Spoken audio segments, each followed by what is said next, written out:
Hi, I'm Dave Wurzel, and you're watching PHTV4 Spotlight. Today's Spotlight is on the girls bowling program at Stagg High School in Palos Hills.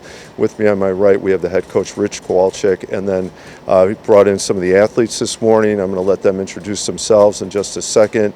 So bowling, you are deep into your season, right? A little over halfway probably. We are. Yeah, so we're going to get kind of a recap of what the front half looked like and then a little bit of a preview of what's coming up still. Before we do that, Rich, can you tell us how long have you been the head coach and what you do at Stagg? Sure. I think, as you know, Dave, all these years in education, it gets hard to track, but I figured it out yesterday. This is my 7th year as head coach, 12th year in bowling. For my job during the day, I'm actually the college and career counselor. I've been a general counselor before that, so I've been in Stagg for almost 23 years, and then I was a student here before that time. Okay, congratulations. Wow. And the alumni. Yeah, you made the trip back. And you're on the downslope towards retirement, right? Yeah, less than 10 years, so... Yeah. Congratulations on that. I'm always impressed by the longevity, but yeah, I hear you doing the math. Sometimes it's hard. Which year am I in now? And, you know... So how about, ladies, can you introduce yourselves? Give us your name, and how about, I don't know, maybe the best match you've rolled this year, where was it at, or who is it against? Can you do that? All right. I'm Kaylin Silva, and probably the best match I rolled was at our last tournament where I was able to get 199 and then a 200 game. Wow. Congratulations, Coach. Yeah. My name is Mina Lara, and I would say the best tournament I ever rolled at was at Strike Fest. I bowled a 255 there. Holy cow, Coach, you got some serious bowlers here.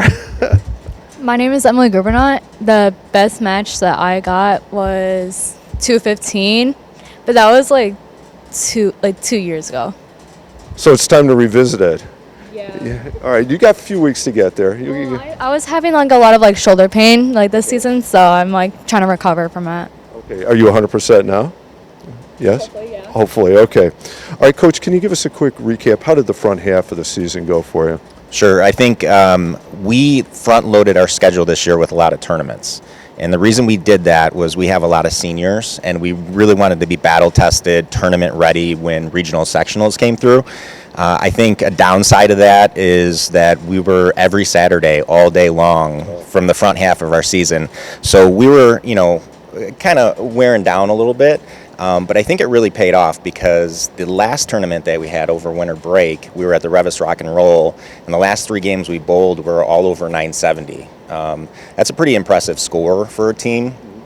That's pretty state-worthy in my opinion. So I think all of the trials and tribulations through the front half of the season, all of those Saturdays, those long days are really starting to pay off, and you're starting to see the energy level pick up. You're starting to see it practice this week. Just the scores really shoot up. So I think it was really beneficial for us to go through a grueling schedule like that because of the seniors, and I think we're going to be really ready come through the regional, sectional, state qualifying here. Yeah, it was when you mentioned regional or state qualifying, to be battle tested. You don't want to be battle tested in regional. You'd like to kind of dip your toes in the water sooner if you can. Correct, and I think we went through a lot of situations in the beginning of the season where we had our down games, we had our up games. We tried to figure out what was the best lineup, what was the best way that we're attacking certain lanes. I think all that's going to really come to play here in the next couple weeks because now I have, full confidence in our seniors to lead the team and really just put the game plan together so that when we do have our tournament this Saturday, conference is coming up in 2 weeks, and then regional, sectional, state, I have full confidence they know what adjustments they have to make and what we need to do to be successful. You've hit on so many key factors in being successful that it's not even just battle tested, but you learn the lessons and how to attack, situations or competitors over the alley, or how to roll it, or all the lessons you learn leading up to the critical matches at the end of the year. Right? Yeah, and I'm a big proponent of failure. We have to fail, we have to try different things, and when we figure out what is going to work for us, then we put that in place, and then we move forward. And I think we're at that point in the season. Good, great strategy. That's how you learn. Accept the failure, only that you can learn from it and how you're going to be better next time for it. Ladies, I want to ask you, when you look ahead at the season, Coach referenced, regionals and state, all the matches you have left, are there certain opponents you look forward to going against, or schools or places? Like, what are you looking forward to in the rest of the season here?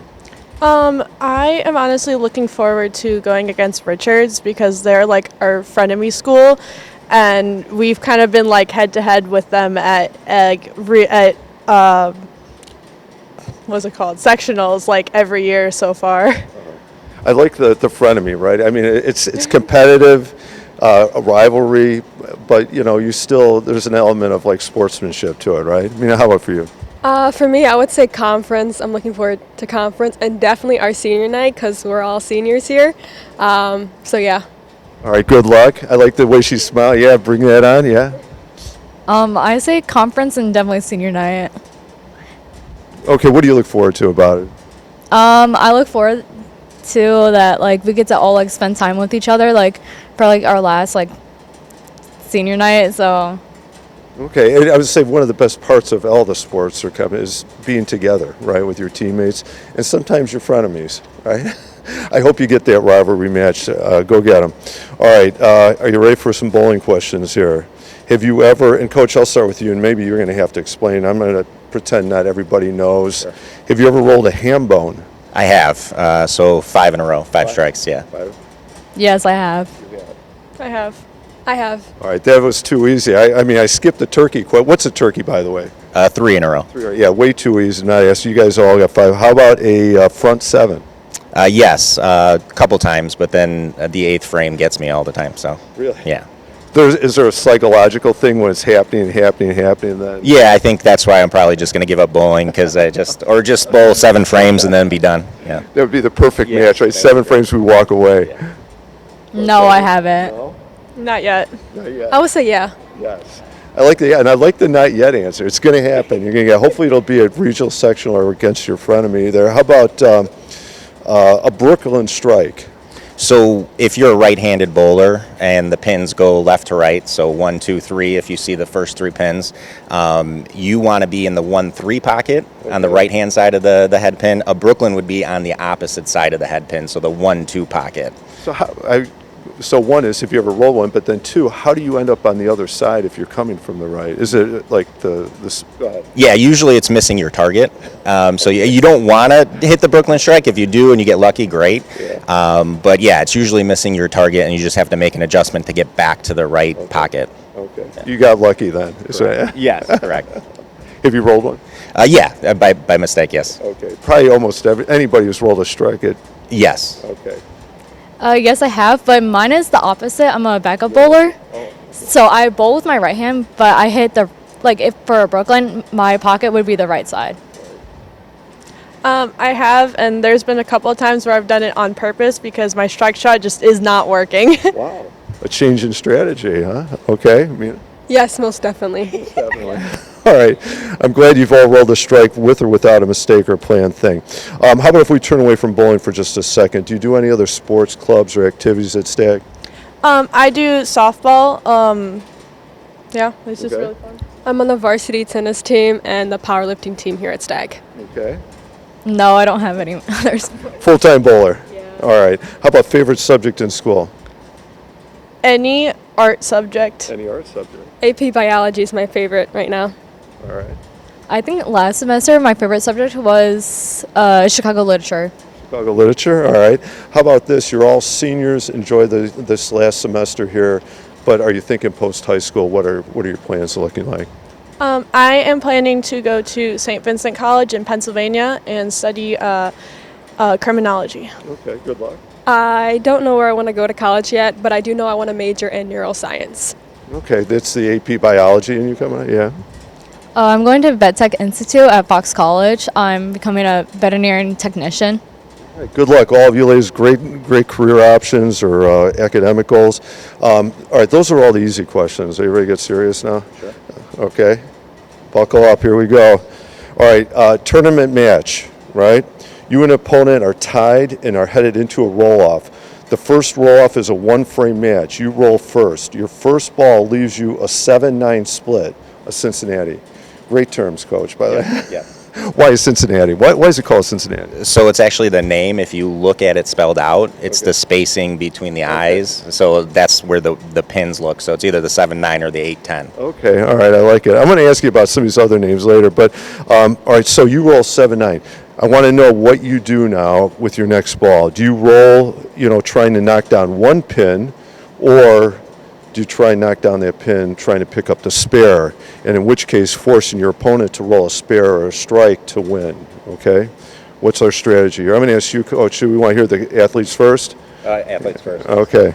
I would rather play it safe than risk trying to get the spare, so I would just go for one pin. Make sure you get the one. Don't risk missing it. And okay. I like challenges, so I would try to go for the 7-9. You're going for the 7-9. Emily, how about you? I would definitely try to go for the 7-9 split, but I would mainly hit the 9 pin, but make sure like going towards like the 10 pin. Okay. All right, Coach, so you heard it. We have a couple going for a spare, one not. What would you do, but then what would you coach your athletes to do also? So I think in that situation, I'm going for the one pin, but I would see that athlete over the span of 6 games that day. If they're ultra targeting, if they are on their spot and I know I can put them in a position to try to do it, I'm going to do it. Yeah. Okay. If their targeting is maybe a little shaky at that point, let's just get the one pin and see what happens. All right. Well, good luck, ladies. We solved it now, so if you're in that situation in the next few weeks, done. You decided. Good luck, Coach. And hopefully you pick up that win and you keep rolling. All right, the final question for all of you. What do you like best about being part of the bowling program at Stagg as an athlete or as a coach? I just like the sense of community that we've built as a team. Like, we have really become amazed when we're all gone. I always love that answer because, I'm sure you love bowling, you love competition, but there's a community sense to it. Your teammates, that family feel to it. Obviously, you're building a great culture here, Coach. Congratulations. I'm going to have to agree with Kaylin on this one. I've been on so many teams in my life, but no team is like this bowling team. That's all I'm going to say. Wow. Yeah. Awesome that you're having that much fun with this. You can recognize the difference in it, yeah. I definitely agree with both of them. That our team just became like family, like really close over like the span of like 4 years. So congratulations, Coach. You created the right culture, it sounds like. How about for you, having done it for so many years? Yeah, I think when I started this, that's what I wanted. We have a lot of bowlers that come back and visit all the time. There's probably every other practice, you're probably looking in the back and you see somebody who bowled for us that's coming to watch or coming to participate. I put a lot of pressure and a lot of expectations on the seniors too. It's really a player-driven program. So the expectation is that they have to teach the younger kids. They have to, bring that culture, bring that energy every day. And then you see that grow. So, specifically with these 3, they walked in as freshmen on the heels of the first state qualifying team. So, they got to see by example what it means to lead, what it means to be really good at your craft. And they got to learn under some of those bowlers from the past. And now it's their turn to do it. And I have full faith that, they're doing an awesome job. And, when we have this interview in 4 years, we're going to have a new group that learned from these 3 and just keep moving forward. Yeah, I as a coach myself, I love the idea of giving the kids the ownership and watching how they grow and develop, and then how it becomes part of the culture of the program, right? Yeah. Well, congratulations, Coach. It really sounds like you're doing a wonderful job with the kids and their development, and they're obviously the community spirit you've created here. Thank you. Ladies, Coach, good luck this year. Finish out strong, have fun, all right, and go get it in the state. Thank you. I'm Dave Wurzel. You've been watching PHTV4 Spotlight. Today's Spotlight has been on the girls bowling program at Stagg High School. Thank you for watching.